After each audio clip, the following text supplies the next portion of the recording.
In Afghanistan, a convoy of military vehicles travels along a rough desert road, responding to a distress call from units stranded ahead.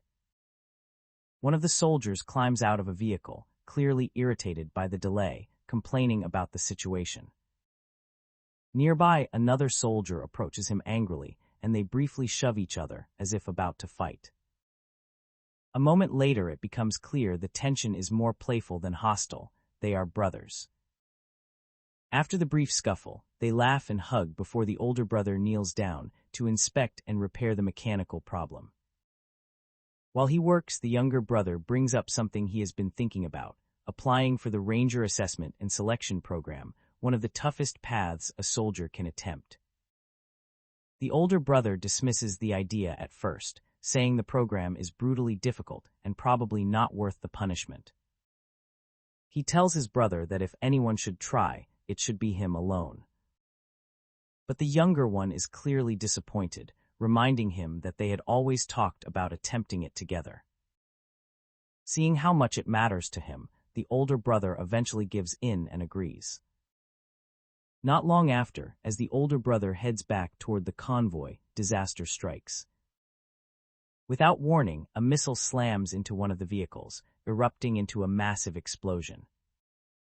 Chaos instantly spreads across the road. The convoy is under attack, and the blast tears through the formation, flipping vehicles and sending debris everywhere. The soldier regains consciousness sometime later, disoriented and surrounded by wreckage. The battlefield is eerily quiet. As he staggers through the destruction, he finally finds his brother badly wounded. Despite his efforts to help him, his brother slowly slips away and dies in front of him. Suddenly, the scene shifts. The soldier jolts awake, this time on a bus. The memory fades as reality returns. 2 years have passed since that terrible day. Quietly, he takes a dose of antidepressant medication before the bus continues its journey. The vehicle soon arrives at the Ranger Assessment Center, where a new group of candidates is about to begin the brutal selection process. The recruits are ordered into formation, lined up, and assigned identification numbers. They are also told that each row must have a leader. When the soldier steps forward, the officers reviewing his file notice something unusual. His record shows that he has been medically denied entry into the program 4 separate times. Despite this, he has managed to return again. He is assigned the number 81 and is told to take command of his row as leader. But he quietly refuses the responsibility. Later that day, the candidates gather as Sergeant Torres addresses them. He explains what lies ahead. The program will last 8 grueling weeks, and only a handful of them will survive the process. Every stage will test their endurance, strength, and discipline to the absolute limit. And if they somehow reach the final stage, they will face a brutal 24-hour simulated mission known as the Death March, widely considered one of the toughest military selection challenges in the world. Those who manage to finish it will earn the right to call themselves Rangers. Training begins immediately. The candidates push themselves relentlessly through the first stage. By the end of the round, several recruits are eliminated. The second round begins just as intensely, and more participants are cut from the program. The process repeats again and again as the weeks progress. Through it all, 81 stands out. His performance is consistently stronger than most of the others. During lunch one day, number 7 notices that 81 always sits alone while eating. More training follows afterward, and the recruits are questioned about their previous assignments. When they learn where 81 served before, many of them start staring at him with curiosity. Later at lunch, the others whisper about him. Number 44 finally shares the story he has heard. Meanwhile, news reports begin playing on a television in the background. Scientists from NASA have detected an asteroid that will soon pass near Earth. As the selection program continues, more soldiers are removed from training. The group grows smaller. At lunch, the conversation about 81 continues. New information surfaces. He was awarded a Silver Star for bravery. According to the story, he was the only survivor of an attack and carried his injured brother nearly 10 miles back to base. Curious, number 15 finally asks him directly whether the story is true. Before he can answer, number 7 interrupts and tells him to leave the topic alone. But 15 insists he only wants to know whether 81 is actually a hero. Later that night, 7 notices something else. He sees 81 quietly taking antidepressant medication. The following day, 7 tries to start a casual conversation with him. But the training only grows more demanding, pushing everyone closer to their limits. More candidates drop out. Even though 81 continues performing well physically, the memories of the past still haunt him. Night after night, he suffers from disturbing nightmares. Eventually, the program reaches its final week. One of the last tests requires the candidates to walk along the bottom of a swimming pool while carrying extremely heavy weights. One by one, the soldiers begin to fail and are forced to surface. But 81 keeps going, pushing forward while imagining his brother encouraging him. He struggles to reach the end, but just before completing the task, he collapses. Instructors rush in, pull him from the water, and perform CPR. After tense moments, he begins breathing again and survives. One of the sergeants watches the situation carefully and mutters that the man is becoming a liability. Later, 81 sits alone, watching the news again. Scientists now believe the approaching asteroid may not be a single rock, but rather a cluster of multiple interstellar objects traveling together. Soon after, 81 is called into a meeting with the sergeants. They inform him that he must resign from the program immediately. He tries to argue, but they cut him off. They explain that his physical ability is not the issue, he is more than strong enough. The real concern is his mental condition. He barely sleeps, isolates himself from the others, and refuses to take leadership responsibilities. They tell him they could simply remove him from the program, but they would rather he resign voluntarily.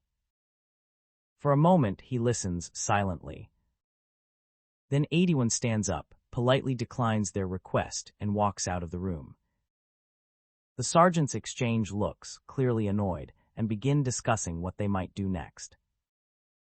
When the list of candidates who failed the previous stage is announced, the remaining soldiers wait anxiously. Many names are called, but 81's number is not among them. The remaining recruits celebrate, realizing they have made it to the final mission. Sergeant Torres then gathers them to explain the last challenge. Using a map, he outlines the terrain they must cross. The simulation involves rescuing a downed pilot deep in hostile territory and transporting him back to base while overcoming multiple obstacles. This time, however, the instructors assign 81 as the team leader. The soldiers board a helicopter as the sergeant watches carefully. He believes that if 81 truly wants to become a ranger, he must finally prove that he can lead others. The helicopters rise into the sky, flying over a valley filled with thick jungle before landing at the designated starting point. Once on the ground, the team takes a moment to regroup. Their final mission is about to begin. They are given 24 hours to complete the final mission. Standing before the group, 81 attempts to say something motivating to his team, but the words refuse to come out. The silence grows awkward until 7 steps in, delivering a quick speech that rallies the group and helps break the tension. With that, the team begins moving toward the supposed crash site. Their path leads them through rocky mountains and deep canyons, and by the time they make significant progress, darkness has already fallen. According to the plan, they should be close to the point where the aircraft is expected to go down, but nothing has happened yet.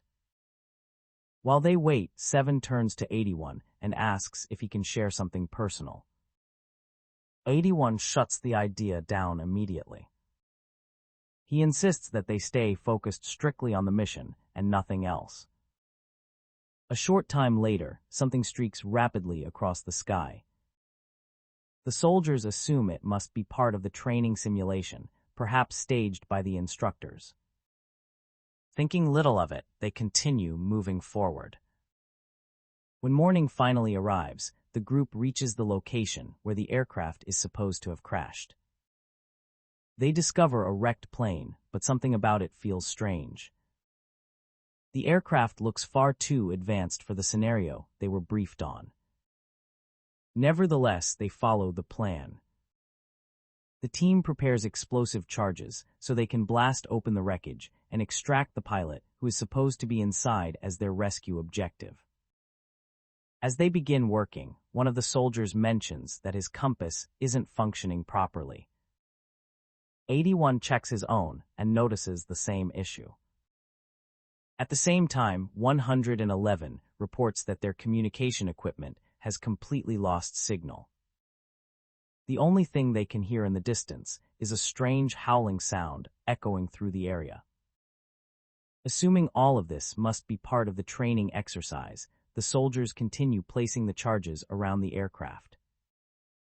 Meanwhile, 81 notices something reflecting in the distance, something unusual.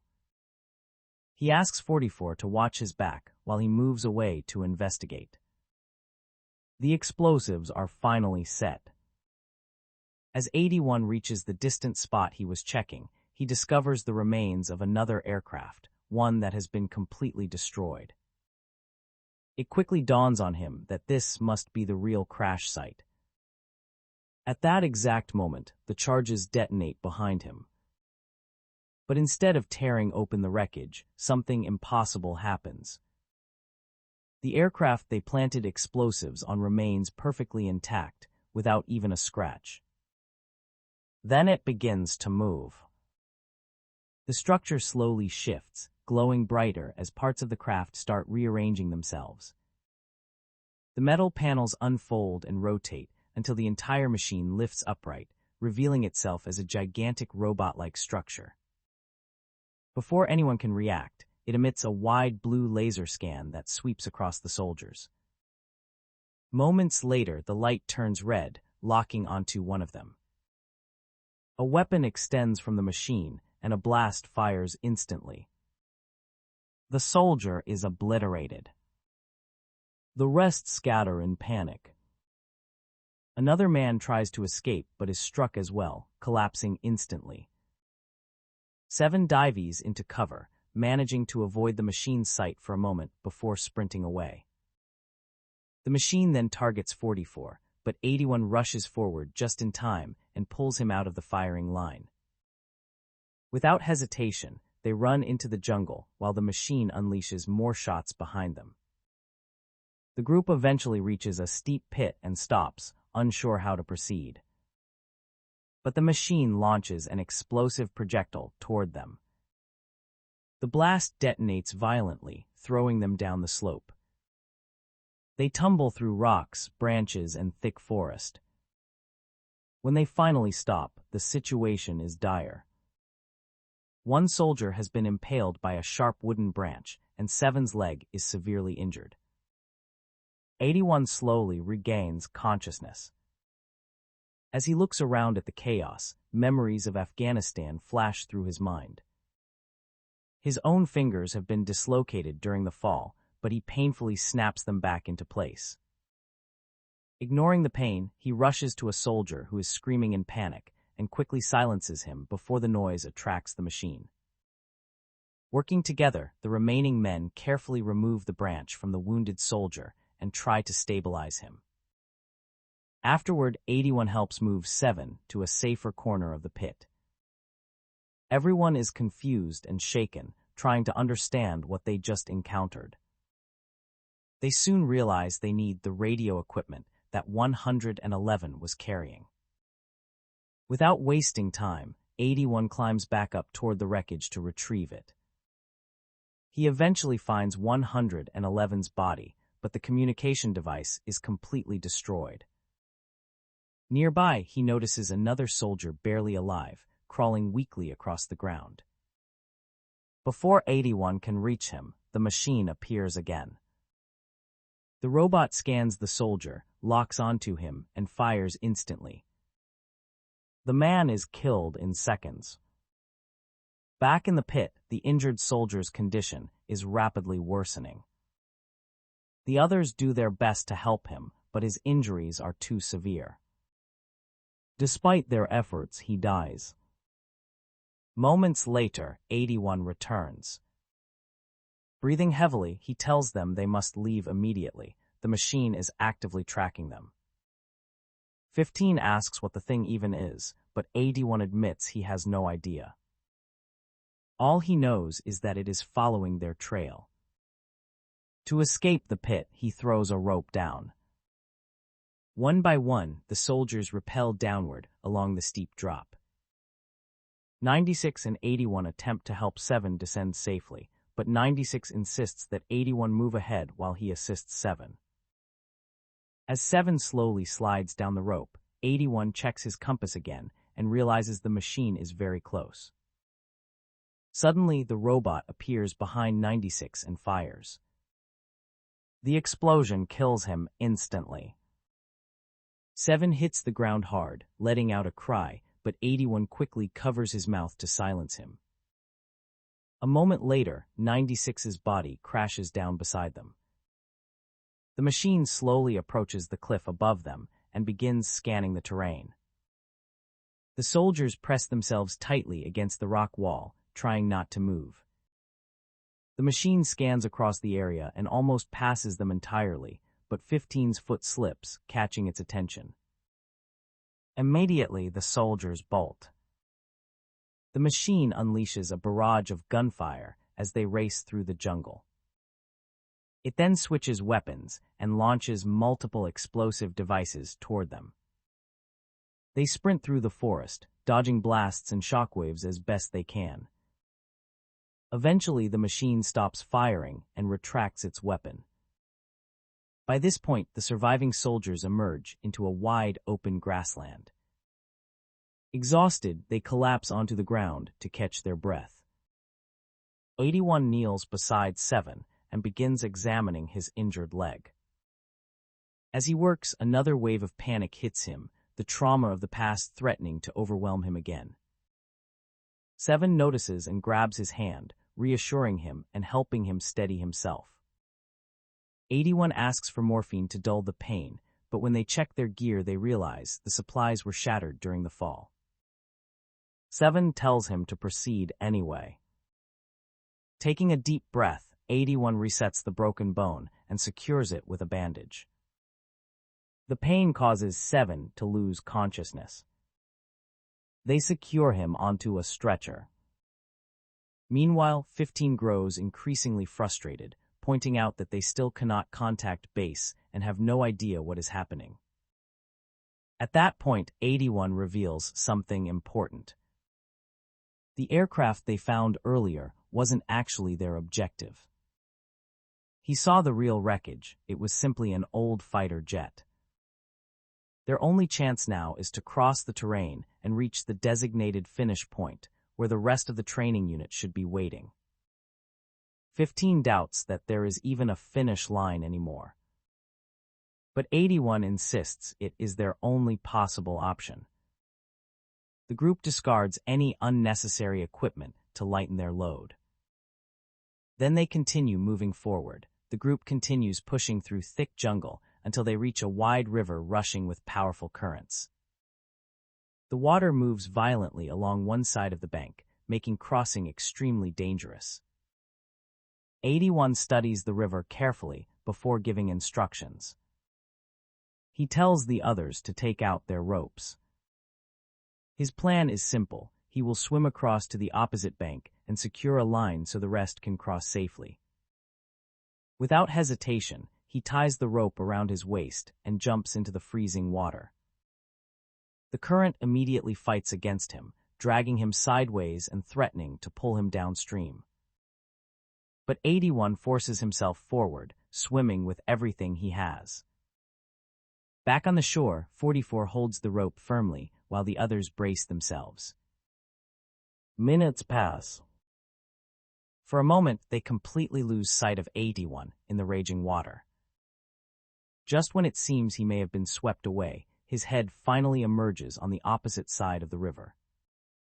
Exhausted, he crawls onto the bank and secures the rope tightly around a large tree trunk. With the line anchored, the crossing begins. 15 carefully attaches 7's stretcher to the rope so they can slide it across. Slowly, he begins guiding it over the rushing river. But halfway across, the stretcher becomes tangled. 15 carefully moves back along the rope to untangle it.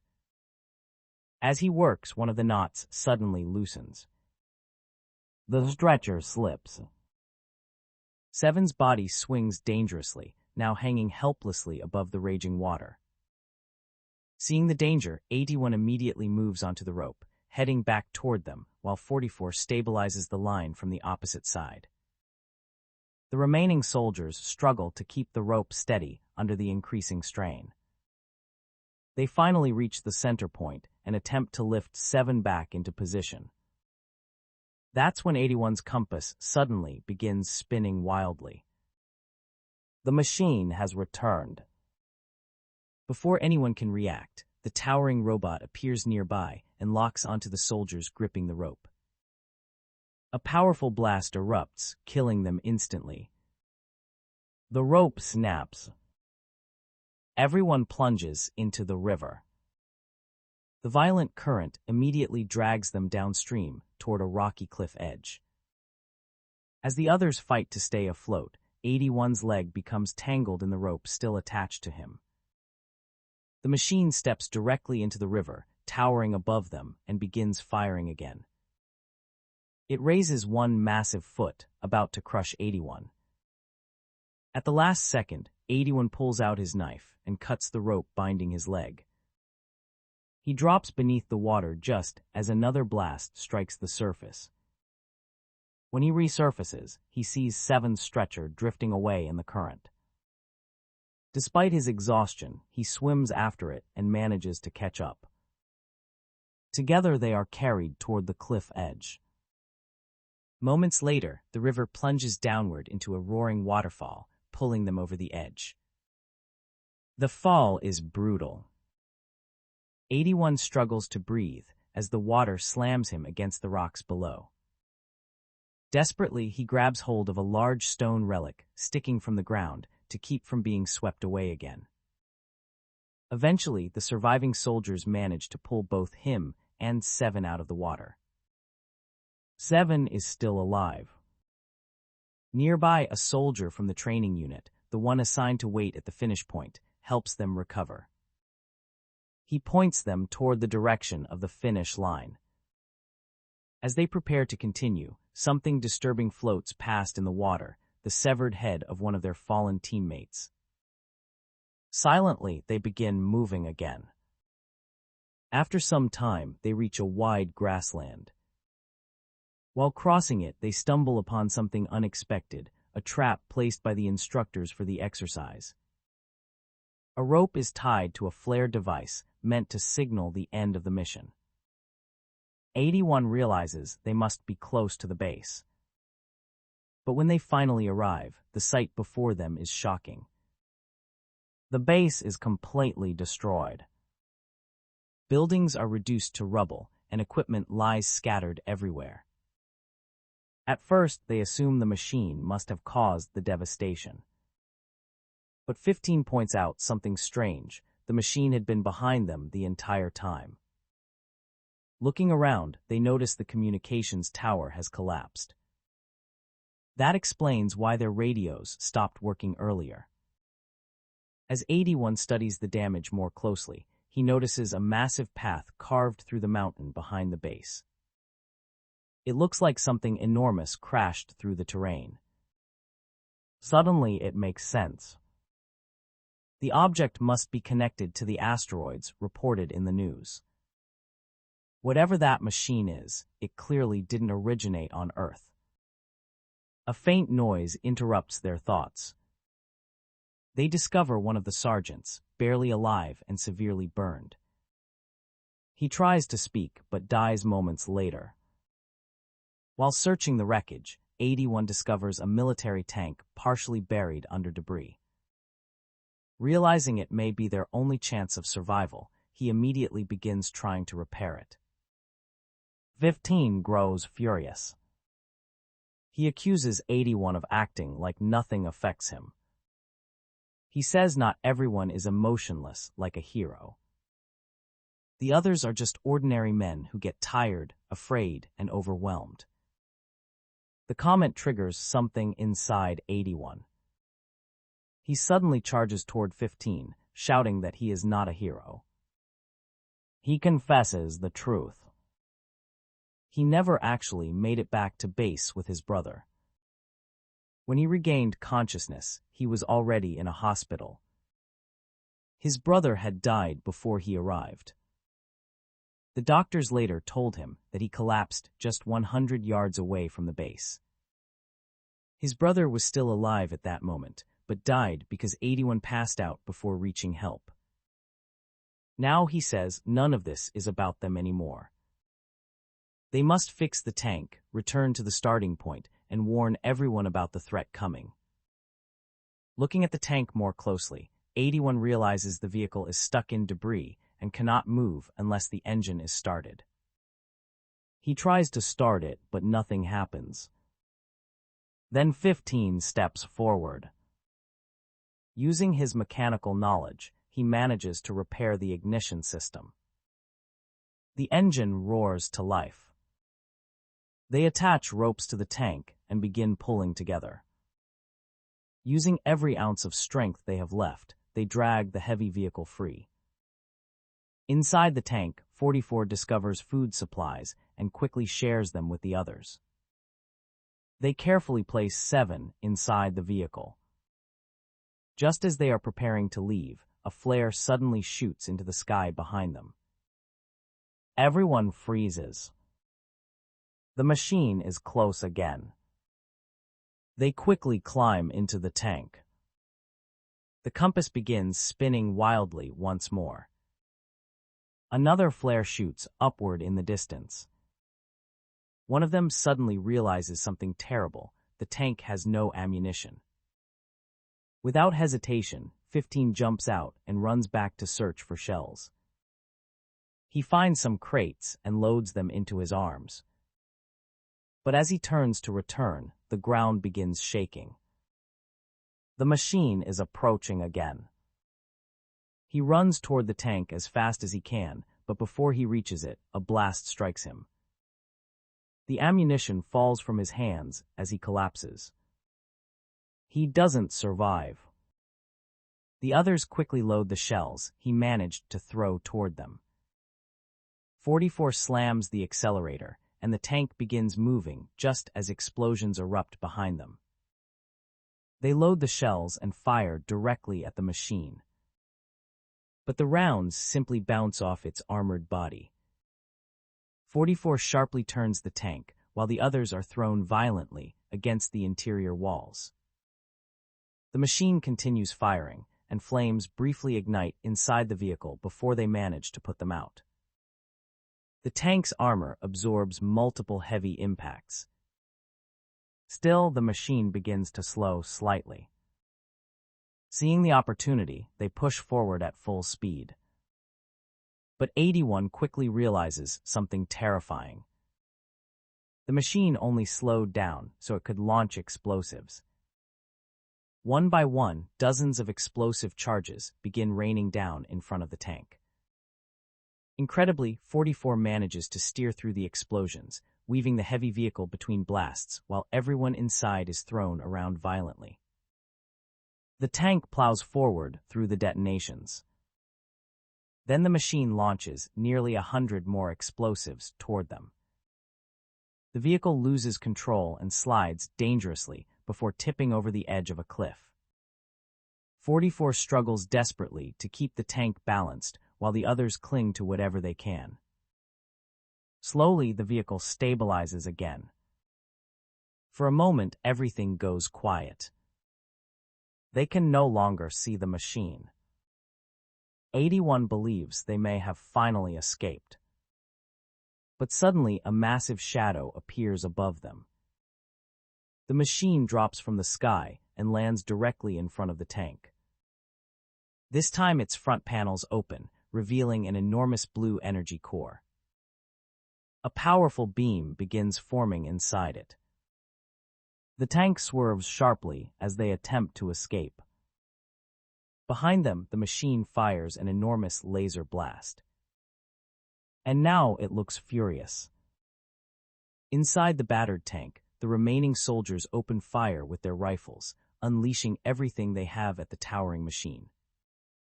The bullets spark harmlessly off its metal body. In the chaos, one soldier's arm is suddenly blown apart by a blast, sending him collapsing in agony. Desperate to slow the creature down, 81 pulls out several grenades and hurls them toward it. The explosions engulf the machine in flames, but the fire barely affects it. The robot continues advancing, firing relentlessly. The tank itself begins taking heavy damage. Panels tear away and the armor cracks under repeated blasts, but the crew inside refuses to stop fighting. The machine suddenly redirects its weapon toward the mountainside beside them. Rocks explode apart under the impact. Inside the tank, 81 struggles to hold onto 7, whose stretcher is sliding dangerously as the vehicle shakes violently. Realizing they are moments away from being destroyed, 81 fires another grenade launcher toward the mountain wall. The blast shatters the rock face. A massive cascade of boulders crashes down onto the machine below. For a brief moment, the robot disappears beneath the falling debris. 81 turns toward 44, shouting for him to maneuver the tank, but when he looks closer, he realizes something horrifying. 44 is already dead. The tank erupts in a massive explosion. Sometime later, 81 slowly regains consciousness, badly injured and surrounded by wreckage. He struggles to stand, pain surging through his body. Looking around, he sees that everyone else is gone. With great effort, he climbs over the rocks toward the spot where the machine was buried. When he reaches the top, he only finds one of the machine's mechanical arms, detached from the rest of its body. Then he notices something else. The machine itself is standing in the distance. It raises its head toward the sky and emits a strange beam of light upward. Realizing the danger, 81 quickly hides behind a nearby rock and watches carefully. The robot appears to be transmitting a signal into space, as if trying to communicate with something beyond Earth. While the machine is distracted, 81 glances behind him and suddenly spots 7 lying nearby. He rushes to him. Amazingly, 7 is still alive. 81 shakes him gently, trying to wake him. But just then the machine stops transmitting and begins scanning the area again. It notices the destroyed tank and immediately blasts it apart. The machine begins slowly approaching the area. Without wasting another second, 81 lifts 7 and drags him away, trying to escape through the jungle. Rain begins pouring from the sky, turning the forest floor into thick mud. The journey becomes even harder. Eventually, 7 slips from 81's grip. Exhausted and overwhelmed, 81 collapses beside him, convinced he has failed once again. 7 slowly opens his eyes. With a weak voice, he reveals something surprising. He already knew who 81 was. 7 explains that he once knew 81's brother. They had been friends. According to him, the brother used to talk constantly about becoming a ranger alongside his older brother. 7 had tried to bring this up earlier, but 81 always refused to talk about it. Quietly, 81 admits the truth. He believed that if he could simply reach the finish line of the training mission, maybe the nightmares would stop, and he would finally be able to sleep again. Instead, he feels like he has failed everyone, his team, his brother, and himself. 7 shakes his head and tells him that isn't true. Failure would have been giving up. But 81 never stopped fighting. Suddenly, 81 notices something. The machine is scanning the jungle nearby, searching for them. As he watches it closely, he notices something unusual, smoke constantly escaping from vents located near the top of its head. The observation sparks an idea. Looking around, he notices an abandoned construction facility nearby. Turning back to 7, he says he has a plan. He carefully positions 7 against a tree and tells him to stay hidden. Then 81 runs toward the factory. Inside the dark building, he enters the engine room and turns on the power. Lights flicker to life throughout the facility. Searching through the equipment, he discovers sticks of dynamite and a flare gun. He then activates the facility's powerful floodlights, illuminating the entire surrounding area. But he still needs access to the rock transport system inside the factory. After searching frantically, he finally finds a remote control unit that operates the heavy rock carriers used at the construction site. Meanwhile, outside in the jungle, 7 hears the machine approaching. Barely able to move, he grips the ground and waits. Suddenly, a flare shoots into the sky. 81 has fired the flare gun, deliberately attracting the machine's attention. The robot immediately redirects toward the factory. As it approaches, its vent continues releasing hot air. The machine scans the area carefully, unaware that dynamite charges have been planted beneath the ground. The explosives detonate. The blast knocks the machine off balance, sending it crashing down. At that exact moment, 81 bursts out of the factory garage driving a bulldozer. The heavy vehicle smashes directly into the fallen machine, pushing it backward toward a reinforced wall. Then 81 presses the remote control. Massive boulders begin dropping from the rock carrier system, crashing down onto the machine's head. The robot fires a powerful jet of flame behind it, forcing the bulldozer to slowly retreat.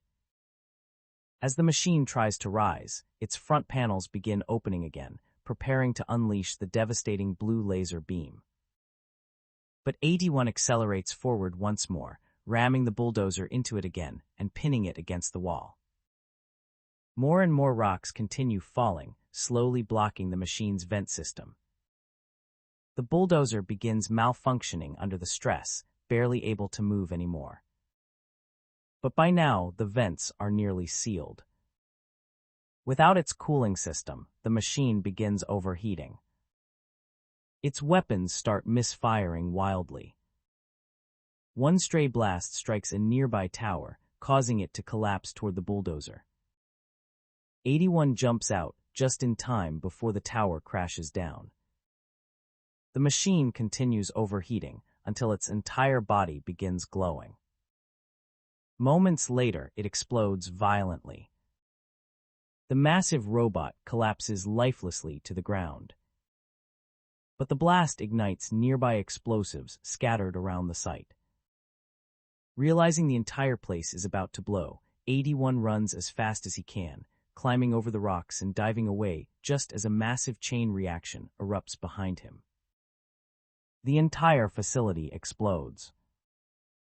The next morning, 81 returns to where 7 was hiding and helps him up. Together, they finally reach the military base. Medics immediately rush in and carry 7 away for treatment. All around them, the base is in complete chaos. Soldiers scramble across the compound, preparing defenses.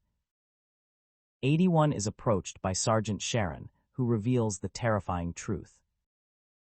Machines like the one he destroyed are appearing all over the world. The first wave has been partially stopped, but a much larger invasion appears to be on the way. News reports confirm that these machines have already spread across multiple continents. No one knows where they came from or what they want. The entire planet is preparing for war. Sergeant Sheridan then turns back to 81, clearly impressed. He explains that these machines are incredibly difficult to destroy, and he wants to know how 81 managed to defeat one alone. 81 explains what he discovered, that the key is to block the vent system, which causes the machine to overheat and shut down. The sergeant nods, realizing this information could save countless lives. Then he looks at 81 and says something unexpected. Maybe 81 was right before. Maybe he wasn't ready back then. But he is ready now. The sergeant hands him the ranger badge. Soon after, soldiers gather together as preparations begin for the coming battle. Standing before them, 81 shares the story of how he destroyed the machine, using it to inspire the others. The speech fills the soldiers with determination. Moments later, they board helicopters and lift off into the sky, heading straight toward a war that no one ever wanted to fight. Analysis. Imagine a battlefield where soldiers are no longer fighting other soldiers, but machines. Cold, precise, and completely unstoppable. Now picture being trapped in the middle of that battlefield, realizing that the enemy hunting you doesn't feel fear, doesn't make mistakes, and never gets tired. That terrifying scenario is exactly what War Machine 2026 throws us into. At first glance, it might look like just another military action movie. Guns, soldiers, explosions, the usual ingredients of a war thriller. But beneath the surface, this film taps into something far more unsettling, the future of warfare itself. Because what if the most dangerous weapon ever created isn't a missile or a tank, but a machine that can think, adapt, and hunt on its own? In War Machine, a highly trained military squad is sent on what should be a routine mission. The kind of operation these soldiers have handled dozens of times before. But when they arrive at their destination, something feels wrong.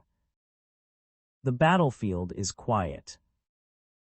Too quiet. Destroyed equipment litters the ground. Vehicles lie torn apart, as if something ripped through them with brutal force. And there are no enemy soldiers anywhere in sight. Just when the team begins to question what really happened there, they see it. A massive autonomous combat machine. Not controlled by a human. Not waiting for commands. Operating completely on its own.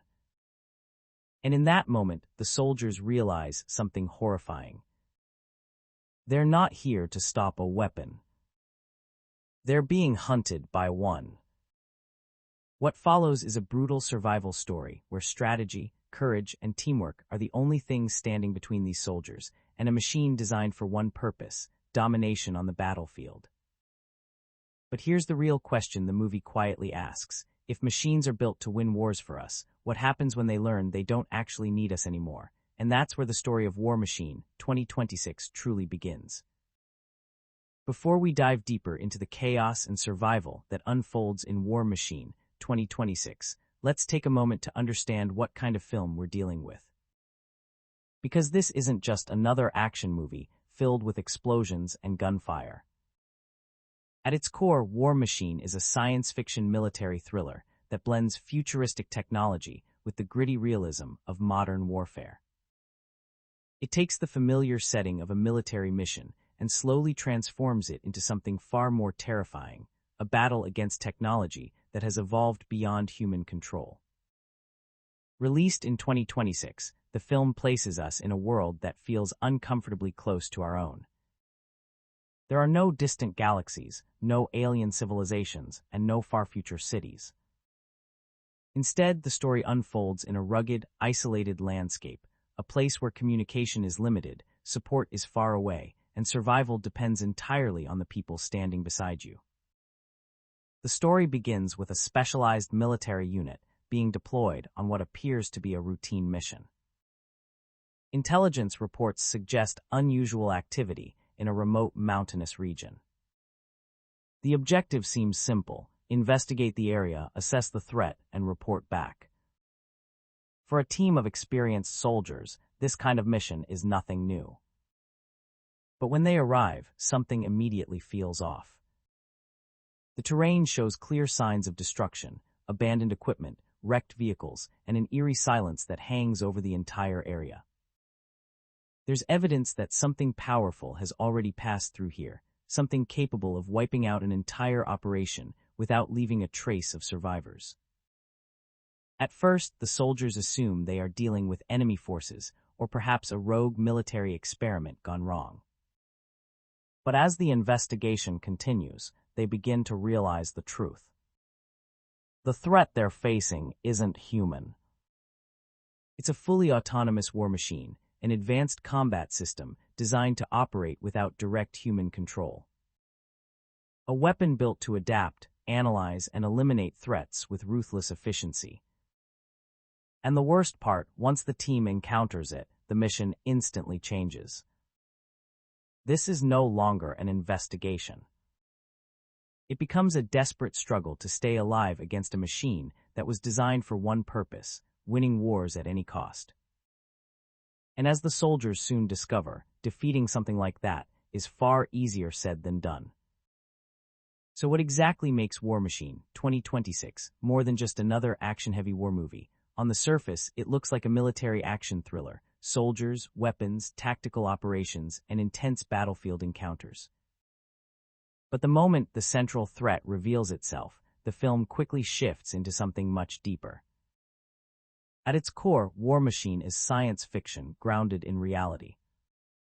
Unlike many futuristic sci-fi films that rely on distant galaxies or advanced civilizations, this story feels disturbingly close to our own world. The technology presented in the movie isn't pure fantasy. It's built around ideas that governments and militaries are already exploring today. Autonomous weapons. Artificial intelligence in combat. Machines capable of making decisions on the battlefield. And that's where the film becomes truly unsettling. Because the real theme running through the story is control. Throughout history, humans have built weapons to gain an advantage in war. Each new invention promised greater power, greater precision, and greater efficiency. But every advancement also raised the same haunting question: what happens when the weapon becomes smarter than the person using it? War Machine explores that exact fear. The machine in this story isn't just powerful, it's adaptive. It observes. It learns. It analyzes human behavior in real time. Every failed attack against it only makes it more dangerous. Which leads to another powerful theme in the film: human resilience.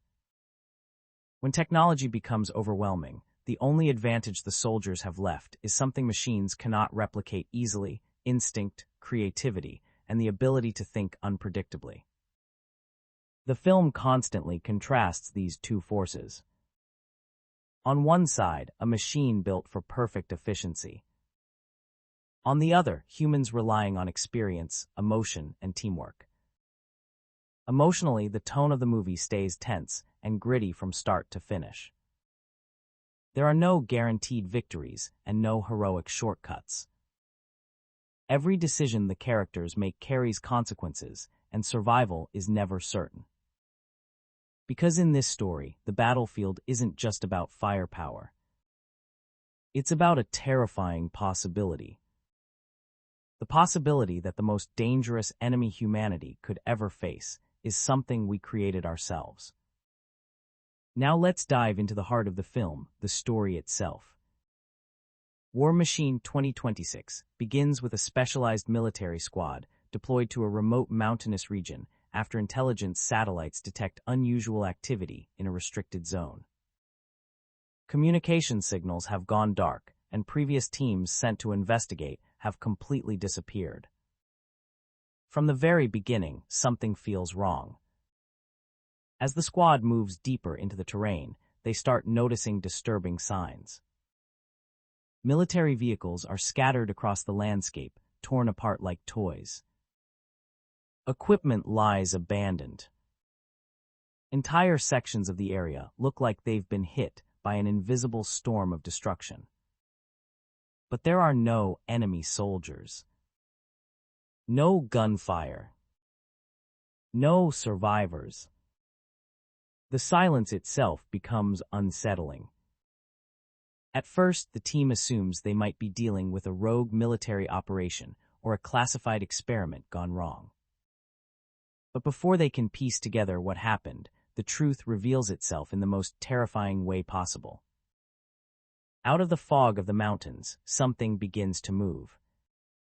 A massive autonomous war machine. It's not just a robot, it's a fully weaponized combat platform. Heavy armor plates cover its structure, sensors constantly scan the environment, and every movement it makes is calculated with cold precision. The soldiers react instantly. They open fire with everything they have: rifles, explosives, grenades. But something quickly becomes clear. This machine was built for war. And it was built to survive it. Bullets barely slow it down. Explosions leave only minor damage. The war machine moves forward relentlessly, analyzing the battlefield, adapting to the soldiers' tactics, and eliminating threats one by one. What follows is no longer a mission. It becomes a desperate fight for survival. The squad begins using everything at their disposal: terrain, traps, and strategy, trying to find any weakness in the machine's design. But every encounter comes at a cost. One by one, the team members fall as the machine relentlessly tracks them through the mountains. And the most terrifying part, the longer the battle continues, the smarter the machine seems to become. It learns from their attacks. It predicts their movements. It adapts to every strategy they try. By the time only a few soldiers remain, they realize something horrifying. They're not just fighting a weapon. They're fighting something that's evolving in real time. And if they don't stop it soon, the machine won't just win this battle. It might prove that the future of warfare belongs to something far more dangerous than soldiers. As the battle reaches its final stage, War Machine 2026 shifts from pure survival to something much more intense, a race against time. By this point in the story, the once powerful military squad has been reduced to just a few surviving soldiers. Exhausted, wounded, and running out of ammunition, they realize something terrifying: every conventional method they've tried has failed. Bullets didn't stop the machine. Explosives barely slowed it down. Even coordinated attacks couldn't destroy it. But during the chaos of the final confrontation, the survivors notice something unusual. The war machine suddenly stops attacking. Instead, it begins scanning the surrounding area and positioning itself toward the open sky. Its sensors activate, and a strange signal begins transmitting from its system. At first, the soldiers don't understand what's happening. Then the realization hits. The machine isn't retreating, it's sending data. Everything it has learned during the battle, combat performance, tactical adaptations, human weaknesses, is being transmitted back to an unknown source. In other words, the machine isn't just fighting this war. It's reporting the results of it. And if that transmission succeeds, whoever built the machine could use that data to create an even more advanced version. One that's faster, smarter, deadlier. Suddenly the mission changes again. It's no longer about survival. It's about stopping that signal from ever leaving the battlefield. In a final desperate move, the remaining soldiers launch a risky attack, using the damaged terrain and their last explosives to disable the machine before the transmission can complete. The explosion that follows appears to destroy the machine once and for all. For a brief moment, the battlefield falls silent again. The surviving soldier looks across the wreckage, the remains of the squad, the destroyed tank, and the shattered body of the war machine lying motionless among the rocks. It seems like the nightmare is finally over. But then the film delivers its most unsettling moment. Before the screen fades to black, there's a brief hint that the transmission may have already begun, which raises a chilling possibility. Even if this machine was destroyed, the technology behind it still exists. And somewhere out there, someone may already be building the next version. A version that won't make the same mistakes. A version that will be ready for the next war. Now here's where War Machine 2026 becomes even more interesting. Because beneath the intense action and survival story, the film quietly hides a number of small details and symbolic clues that many viewers might miss on the first watch. And once you start noticing them, the story actually becomes much deeper. One of the most noticeable visual themes throughout the film is the contrast between nature and technology. The entire battle takes place in a remote mountainous landscape, a place that feels ancient, untouched, and peaceful. Towering rocks, fog-covered valleys, and silent forests create an environment that seems almost timeless. But right in the middle of that natural world stands the war machine. Heavy, mechanical, cold. It moves through the mountains like a piece of industrial warfare, invading a place where it doesn't belong. This contrast quietly reinforces the movie's central message. Technology is advancing faster than humanity can control it. Another interesting detail involves the machine's scanning system. At the beginning of the film, its sensors behave in a very mechanical way, simply detecting movement and reacting to threats. But as the story progresses, those scans become more complex. The machine begins predicting where soldiers might move next. It adjusts its attacks. It learns from every failed attempt to destroy it. This subtle shift suggests that the machine isn't just following a fixed program. It's learning from the battlefield. The film also hides several moments of foreshadowing early on. During the opening mission briefing, one of the soldiers briefly questions whether autonomous weapons are truly safe to deploy. At the time, the conversation feels like casual military banter. But by the end of the movie, that moment feels like a warning that nobody listened to. There are also small environmental clues scattered across the battlefield. Destroyed vehicles, damaged equipment, and abandoned gear hint that other forces may have already tried to stop the machine before this squad arrived and failed. These details quietly expand the world of the film without directly explaining everything. And perhaps the most symbolic detail of all is the machine itself. It doesn't speak. It doesn't show emotion. It doesn't celebrate victory.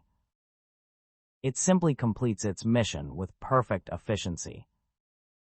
In many ways, the war machine represents the ultimate military weapon, one that removes human hesitation, fear, and morality from the battlefield. Which leads to the film's deeper question. If war is handed over to machines, what role will humans have left in it? Now let's step away from the battlefield for a moment and look behind the scenes of War Machine 2026, because the making of this film is almost as interesting as the story itself. One of the biggest priorities for the filmmakers was realism. Even though the movie deals with futuristic technology, the military side of the story was designed to feel authentic. To achieve that, the production team consulted with military advisors and tactical experts while planning the action sequences. This is why many of the movements you see on screen, the way soldiers communicate, take cover, and coordinate attacks, feel structured and believable rather than exaggerated Hollywood combat. Another fascinating detail involves the design of the war machine itself. Early concept art actually showed the machine as something much more humanoid, closer to a traditional robot. But the creators quickly realized that a human-shaped enemy might make the story feel too familiar. So they completely redesigned it. Instead of looking like a robot soldier, the final version resembles something closer to a walking weapon system, heavy armor plates, industrial components, and massive mechanical limbs built purely for combat. The goal was to make it feel less like a character and more like an unstoppable piece of military hardware. The film also relied on a mix of practical effects and digital visual effects. While the war machine itself was created using CGI, many of the explosions, debris, and environmental destruction were done with real practical effects on set. This helped give the action scenes more weight and realism, especially during the intense battle sequences in the mountains. The actors playing the soldiers also went through physical training and tactical drills before filming began. This preparation helped them move and react like a real military unit rather than actors pretending to be one. Small details like how they hold their weapons, communicate during firefights, and respond to danger were all carefully practiced. And here's a fun piece of trivia. Some early versions of the script actually included multiple war machines instead of just one. But the filmmakers eventually decided that focusing on a single unstoppable enemy would make the story far more intense. One machine hunting a squad of soldiers creates a much stronger sense of suspense than a large-scale robot battle. And honestly, that decision ended up shaping the entire tone of the film. Because instead of a typical sci-fi war movie, War Machine 2026 becomes something far more terrifying. A survival story where a group of trained soldiers must face an enemy that was literally designed to never lose a fight. To really understand what War Machine 2026 brings to the table, it helps to compare it with other films in the same genre. Because stories about machines, artificial intelligence, and unstoppable technology have been part of science fiction for decades. The first comparison that many viewers will naturally think of is The Terminator. That legendary franchise introduced the terrifying idea of machines turning against humanity and hunting people with ruthless efficiency. But while The Terminator focuses on a massive global war between humans and machines, War Machine takes a much more grounded approach. Instead of a worldwide apocalypse, the story focuses on a single battlefield encounter, where a small group of soldiers must deal with a weapon far beyond their capabilities. That smaller scale actually makes the tension even stronger. Another interesting comparison can be made with Predator. In that film, a team of elite soldiers enters a jungle thinking they are the hunters, only to realize they have become the prey. War Machine uses a very similar survival dynamic. At the beginning of the story, the squad believes they are entering enemy territory to complete a mission. But once the autonomous machine appears, everything flips. The soldiers are no longer the ones in control. They're being tracked, studied, hunted. The film also shares thematic similarities with movies like Ex Machina or Upgrade, which explore the dangers of artificial intelligence evolving beyond human expectations. However, War Machine stands apart because of its military realism. Instead of laboratories and corporate experiments, the technology here is presented as a weapon developed for the battlefield. That makes the concept feel far more believable and far more unsettling. But of course, like many sci-fi action films, War Machine also borrows some familiar ideas from the genre. The concept of an unstoppable machine learning from human behavior isn't entirely new. What the film does differently is the way it frames that idea within a modern military setting. There are no superheroes, no futuristic cities, no distant space battles. Just soldiers trapped in the mountains, trying to survive against a weapon that was built to be perfect at war. And that grounded approach is exactly what makes the movie feel so intense. Because when the story ends, it doesn't feel like a distant sci-fi fantasy. It feels like something that could actually happen sooner than we think. Whenever a movie like War Machine 2026 releases, the reactions are always interesting to watch. Because films that mix intense action with serious technological themes often divide audiences. And War Machine was no exception. When the movie first reached audiences, many viewers were immediately drawn to its high-intensity action and suspenseful survival atmosphere. The idea of a single autonomous war machine hunting an entire military squad created a constant sense of tension that kept viewers on edge from start to finish. Fans of military thrillers especially appreciated the film's grounded combat style. The soldiers felt believable, the tactics felt realistic, and the action sequences avoided becoming overly exaggerated or cartoonish. For many viewers, that realism made the story feel much more immersive. Another aspect that audiences praised was the concept itself. The film taps into a fear that feels increasingly relevant today, the possibility of artificial intelligence and autonomous weapons being used in real-world warfare. Because of that, some viewers felt the movie was more than just entertainment. It was also a subtle warning about how far technology might go if it continues evolving without strict human oversight. However, critics had a slightly more mixed response. While many acknowledged the film's intense atmosphere and strong visual design, some felt that the overall storyline followed a familiar sci-fi structure. The concept of humans facing an unstoppable machine has appeared in many films before, and some reviewers felt the movie didn't always break new ground with its narrative. Others argued that the movie's focus on action sometimes overshadowed deeper character development.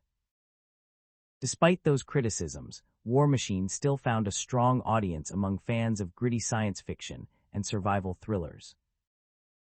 For viewers who enjoy tense, high-stakes battles between humans and advanced technology, the film delivers exactly what it promises. And over time, movies like this often gain something interesting: a second life. Because as real-world technology continues to evolve, stories about AI-driven warfare become more relevant, and sometimes even more frightening. Which means that years from now, people might look back at War Machine 2026 and ask a very unsettling question: was it just science fiction, or was it a glimpse of the future? So after all the explosions, the relentless chase, and the terrifying battle between humans and machine, the big question remains: is War Machine 2026 worth watching? The answer largely depends on what kind of movie experience you're looking for. One of the film's biggest strengths is its focused and intense storytelling. Instead of trying to build an enormous sci-fi universe, the movie keeps its attention locked on one situation: a military squad trapped in a deadly encounter with a weapon far beyond their control. That narrow focus actually works in the film's favor. It creates constant tension. Every scene feels dangerous, every decision feels urgent, and the sense of survival never fades. The War Machine itself is also a strong antagonist. It doesn't need dialogue, personality, or motivation. Its presence alone creates fear because it represents something unstoppable, a weapon designed purely for combat efficiency. The action sequences are another highlight. The firefights, the explosions, and the desperate tactical maneuvers all feel grounded and intense rather than overly exaggerated. You can feel the pressure on the soldiers as they realize that traditional warfare tactics simply don't work against this enemy. But the film isn't perfect. Some viewers might feel the core concept is somewhat familiar. Stories about machines becoming powerful threats have been explored many times in science fiction. Because of that, certain parts of the plot may feel predictable for longtime fans of the genre. Still, what makes War Machine interesting is how realistic the idea feels. The technology shown in the movie doesn't feel centuries away. It feels like something that could exist in the near future. And that's exactly what gives the story its unsettling edge. This movie is best suited for viewers who enjoy military thrillers, survival stories with high-tension science fiction, grounded in real-world technology action films, with a darker, more serious tone. If you enjoy films where a small group of characters must outsmart an overwhelmingly powerful enemy, War Machine 2026 will likely keep you hooked from beginning to end. Because beneath all the action, the film leaves us with a thought that lingers long after the credits roll. Humanity has always built weapons to win wars. But if we continue creating machines that can fight those wars for us, we may one day discover that the most dangerous weapon on the battlefield is the one that no longer needs human control. REVIWS, War Machine arrives with a very clear sense of purpose. This is not a film trying to reshape modern science fiction or position itself as a prestige blockbuster. It is built as a hard-driving survival thriller, one that takes a stripped-down action premise and pushes it through military tension, alien spectacle, and the sheer physical presence of Alan Ritchson. The appeal is immediate and uncomplicated. An elite training exercise goes catastrophically wrong, an otherworldly machine descends into the battlefield, and a soldier already carrying emotional scars is forced into a fight that goes far beyond anything human warfare could prepare him for. That simplicity is both the film's greatest strength and the reason reactions to it feel so divided. On one level, War Machine understands the pleasures of direct genre storytelling. It gives audiences a dangerous environment, a clear central hero, a deadly and visually imposing enemy, and enough explosions, gunfire, and large-scale destruction to keep the momentum alive. On another level, the movie constantly invites comparison to the films that shaped it. Its DNA is easy to recognize.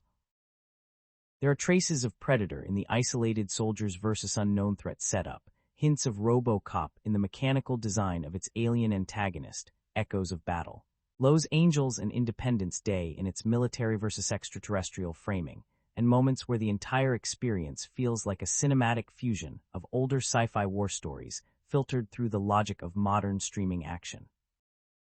The story begins in the final phase of an elite ranger selection program, where a brutal training process has already narrowed a much larger field down to a smaller group of surviving candidates. These men have been pushed through exhaustion, pain, and psychological pressure to prove they belong in one of the most demanding combat roles imaginable. The film opens in that space of strain and expectation, where the soldiers are supposed to be confronting their last human test. Instead, the exercise becomes something entirely different. A mysterious alien war machine enters the picture, and what should have been the final proving ground becomes a real battlefield. At the center of that shift is 81, played by Alan Ritchson, a soldier defined as much by grief as by physical endurance. He is not merely trying to complete the training. He is trying to outrun the emotional weight of a past shaped by loss, particularly the death of his younger brother in combat. That gives the character a familiar arc, but also an effective one. War Machine does not reinvent the wounded soldier narrative, yet it understands how useful that emotional foundation can be in a film built mostly around movement, violence, and survival. 81 is not especially complex on the page, but Ritchson gives the role enough gravity to keep it from feeling hollow. His performance relies less on expressive dialogue than on bearing, presence, and controlled intensity. Even in quieter moments, he carries himself like someone who has already spent years absorbing punishment before the story begins. That is a major reason the film works as often as it does. Ritchson fits this kind of role naturally. He has the size, authority, and stoic edge of a classic action lead, but he also gives the impression of someone who can internalize pain without constantly explaining it. The movie benefits from that. 81 does not need endless speeches to establish his purpose. His body language, his restraint, and the force he brings to combat scenes do much of the work. The performance also fuels a larger conversation about his place within modern action cinema. There is something undeniably franchise-ready about the way he occupies the screen here. He feels like the kind of actor who could slide easily into other military-adjacent action properties, because War Machine confirms how naturally he embodies the disciplined, battle-tested archetype. The supporting cast contributes enough to keep the group dynamic functional, even if the script rarely gives them the depth needed to stand beside the protagonist as equals. There are familiar faces in the ensemble, and a handful of side characters make brief impressions through camaraderie, fear, or moments of rough battlefield humor. But for the most part, the other recruits function more as pieces within the survival structure than as fully developed individuals. That becomes one of the film's clearest weaknesses. In movies built around teams under siege, individuality matters. The audience needs quick, sharp traits to distinguish who is who, not because every supporting character requires a full emotional arc, but because tension lands harder when each loss feels specific. Here, too many of the soldiers blur together. During the most chaotic stretches, it can become surprisingly easy to lose track of who remains in the fight and who has already fallen. That lack of distinction weakens the emotional side of the film. Classic ensemble survival stories often make even brief supporting roles memorable by giving each member of the team a different rhythm, attitude, or point of view. War Machine gestures toward that idea, but never fully commits to it. A few recruits stand out for a scene or two, yet the squad as a whole often feels underwritten. When danger claims them, the shock comes more from the brutality of the moment than from a deeply felt connection to the person being lost. The setting does a lot to compensate for that. One of the film's strongest choices is the decision to place so much of the action in rugged outdoor environments. The landscapes of rural Australia and New Zealand give the story a physicality that many modern action movies lose inside digital backdrops. The terrain feels unforgiving. The dirt, rock, water, and open wilderness create an atmosphere where exposure itself becomes part of the threat. Once the alien machine enters that space, the battlefield feels tangible in a way that helps the film considerably. The real locations ground the movie, giving its large-scale spectacle something solid to push against. Explosions have more impact when they erupt across actual landscapes, and desperation feels more convincing when the characters are clearly enduring physically punishing terrain. Patrick Hughes directs the film with an emphasis on momentum over intricacy. He is not interested in building elaborate mythology or pausing too long for exposition. His instinct is to move. Once the alien threat fully emerges, the movie largely abandons the slower military setup and shifts into a survival action pattern built around pursuit, regrouping, violent encounters, and escalating desperation. That gives the film its energy. Even when individual scenes feel predictable, the pacing usually keeps the movie from stalling. Hughes understands how to stage direct, aggressive combat. Gunfire, artillery, explosions, and close-quarters scrambles are delivered with enough confidence that the movie maintains forward pressure, even when the script itself is treading familiar ground. The film's visual style reflects that same approach. It does not strive for delicate world-building or layered visual symbolism. It wants impact. The shots are built to emphasize size, force, and movement, especially once the alien machine arrives. The soundtrack helps drive that intensity, though not always to the film's advantage. In its stronger moments, the score adds urgency and scale, pushing the confrontations toward a heightened, near-apocalyptic energy. In weaker moments, it leans so heavily into emotional and dramatic cues that the tone can edge toward excess. The music often insists on importance so loudly that it occasionally makes scenes feel more artificial rather than more powerful. That speaks to one of the movie's recurring tonal tensions. War Machine is caught between different modes. It wants to be a gritty military survival story, a loud sci-fi action film, and at times a trauma-driven character piece. Those elements do not always blend smoothly. The violence can be graphic, even nasty, with bursts of gore and battlefield brutality that push the film toward horror territory. At the same time, the script occasionally drops in emotional beats or familiar one-liners that belong to a broader, more conventional action tone. The result is a strange, but not entirely uninteresting mixture. Sometimes that collision gives the movie personality. Other times it makes the film feel as though 2 or 3 different genre instincts are competing for control of the same scene. The alien war machine itself is one of the film's most effective ideas. It is the centerpiece of the spectacle and arguably the most memorable visual element in the movie.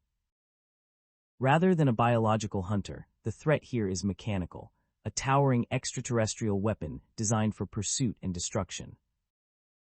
That distinction matters because it gives War Machine its own visual flavor, even when the broader structure of the story remains familiar. The machine's design is imposing and clear enough to create an immediate sense of danger. It has the scale and silhouette of something built purely to overpower human resistance, and the film wisely treats it as a force first and a mystery second. Its scanning systems, weaponized attacks, and relentless movement establish it as a formidable antagonist very quickly. The technical side of the production supports that idea well. The digital effects are generally strong for a streaming release, especially in the way they integrate the alien machine into large action sequences and environmental destruction. There are occasional moments where green screen work or digital compositing becomes obvious, but on the whole the effects are polished enough to sustain the illusion. The production also benefits from blending practical action with computer-generated spectacle. That combination helps the movie avoid the overly weightless feeling that affects many modern sci-fi thrillers. When the machine tears through the landscape, or when combat erupts around it, there is enough physical grounding in the scene to make the action feel present rather than purely synthetic. The action itself is one of the film's clearest selling points. Once War Machine commits to its central conflict, it rarely retreats. The confrontations are staged with urgency, and the movie understands the basic mechanics of suspense in this kind of scenario.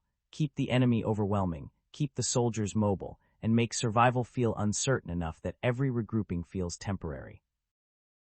In those stretches, the film can be genuinely entertaining. There is pleasure in watching a squad forced to improvise against a threat so much larger and more advanced than they are.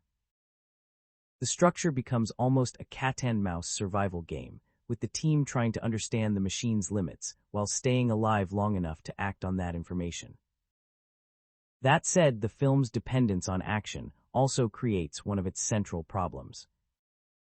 As the spectacle grows louder and the set pieces become more chaotic, the narrative itself sometimes gets buried. Plot turns begin to feel less like meaningful developments and more like mechanisms for extending the next round of mayhem. The final stretch, in particular, can feel uneven. The movie keeps escalating in volume and destruction, but that escalation does not always deepen the tension. In some moments, it stretches scenes beyond the point where suspense is increasing, and what should feel relentless instead risks becoming exhausting. Predictability is another issue. For all the energy the film brings to its premise, the underlying structure is remarkably familiar. The wounded hero seeking redemption, the training mission that turns real, the squad slowly reduced by an overpowering enemy, the desperate tactical adjustments, the emotional losses designed to strengthen the protagonist's resolve, the final confrontation built around discovering a vulnerability in the seemingly invincible threat. None of it is badly handled in principle, but very little of it feels surprising. The movie often signals where it is going long before it gets there. Viewers familiar with military science fiction will recognize most of the story beats well in advance. That does not automatically ruin the experience.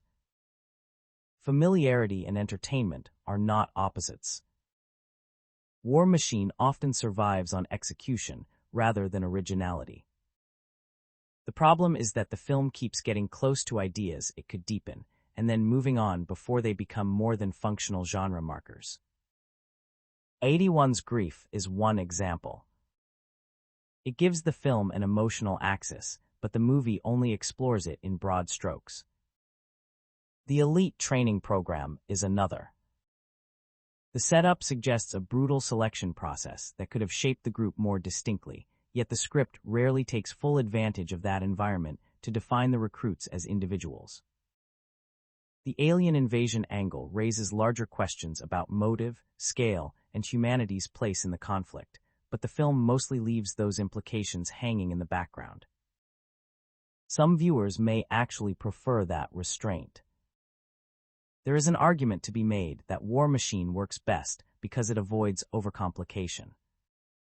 It does not stop to explain every mystery or build a sprawling mythology around the invader. It gives the audience the problem and lets the action define the rest. For people looking for a direct weekend action watch, that approach can be refreshing. The movie does not demand much interpretive labor. It asks only that the audience invest in the immediacy of the threat and the central effort to survive it. Still, there are moments where the simplicity feels less like discipline and more like underdevelopment. The arrival of the alien machine happens so abruptly that it almost feels detached from the first act's military framework. One moment the film is grounded in training and human hierarchy, the next it is dealing with extraterrestrial warfare. That shift is part of the film's hook, and for viewers going in with no prior knowledge, it may even come as an enjoyable surprise. But the story never fully resolves the gap between those two modes. The machine appears, destruction follows, and the larger logic behind the event remains thinly sketched. The film raises questions without showing much interest in answering them. Why this location? Why this group? What exactly is the larger objective behind the attack? The narrative offers just enough to support the immediate conflict, but not enough to turn the invader into anything more than a technologically advanced engine of destruction. Even the machine's capabilities fluctuate in ways that suggest plot convenience. At times it is terrifyingly efficient, capable of devastation that makes human resistance look pointless. At other times it becomes oddly limited, retreating or failing in ways that create space for dialogue, planning, or escape. The threat is effective as spectacle, but less consistent as a system. The rules governing it seem to shift depending on what the scene needs. That same convenience shapes the climax.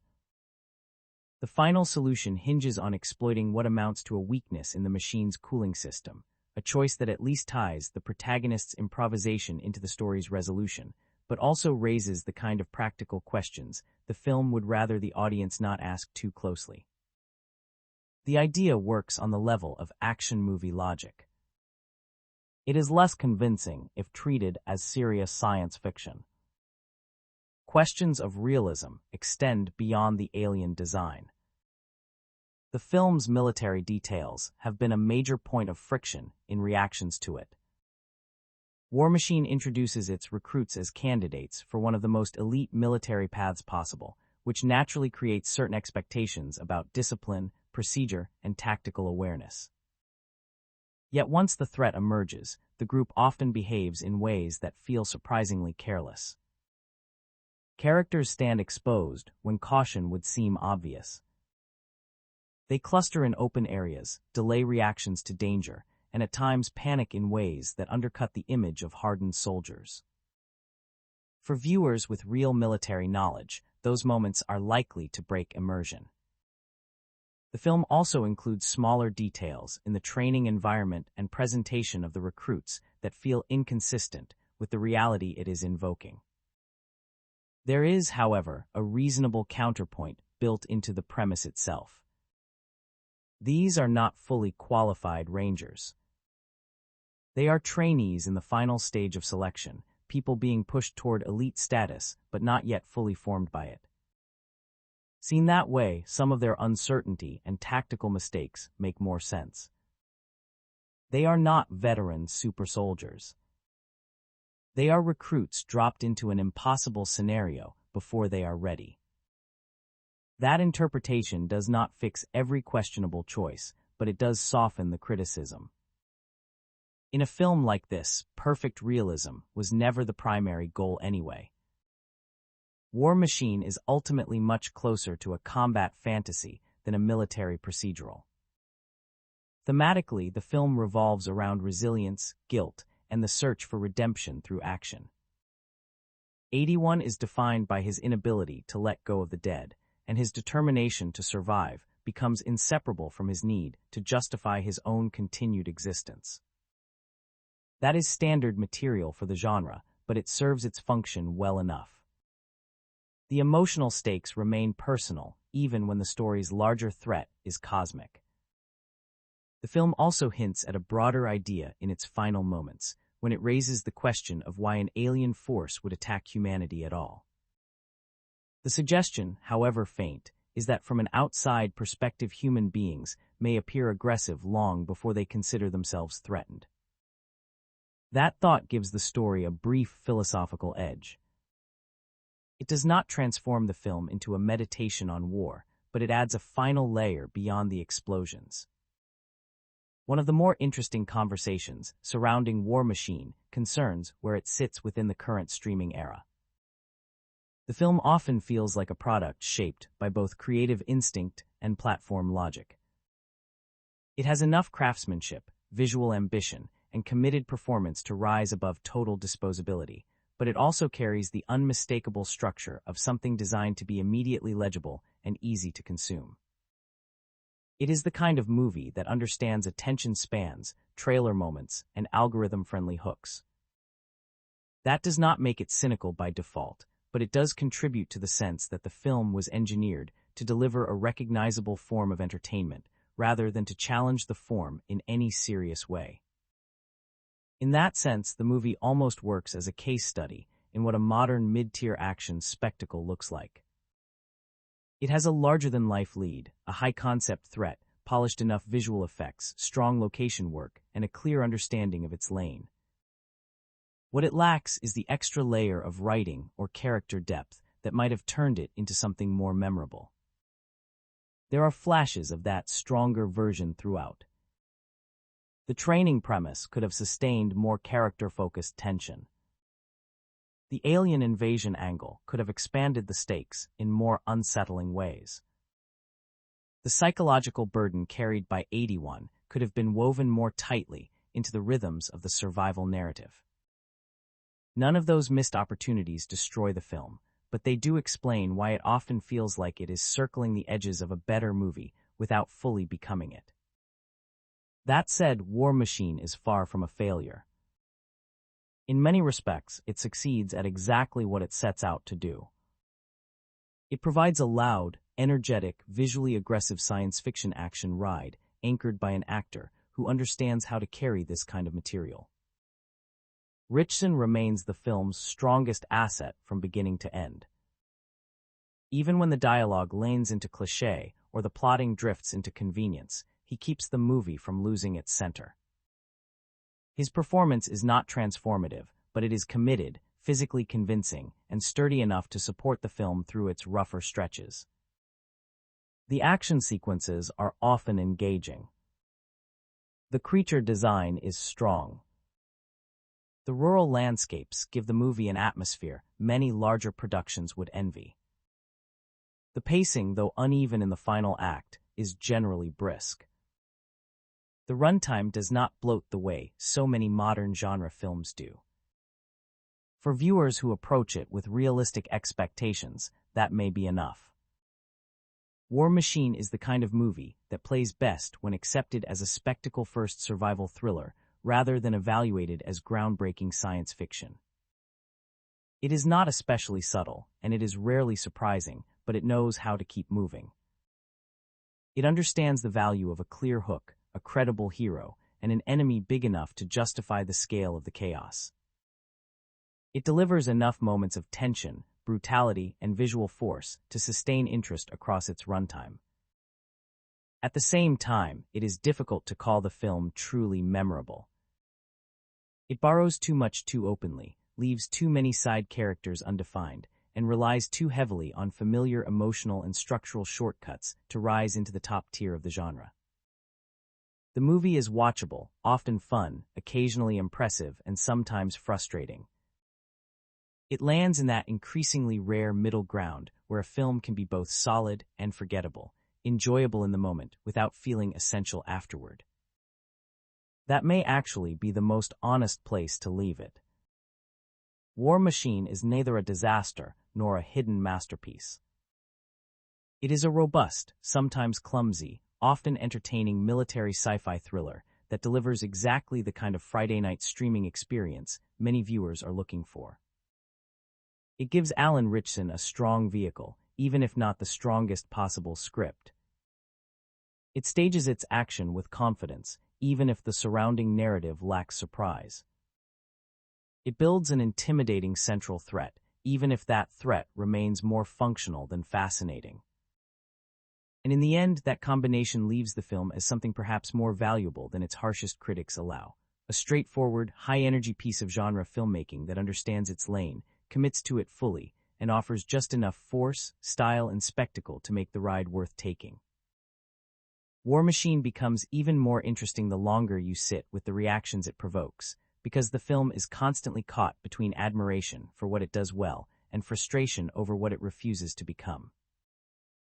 It has the shape of a rugged, old-school survival thriller, the surface of a modern streaming action spectacle, and just enough thematic ambition to suggest that something more substantial is buried beneath the noise. That tension runs through almost every part of the experience. The movie clearly wants to celebrate endurance, sacrifice, and the instinct to keep moving forward when logic says you should collapse.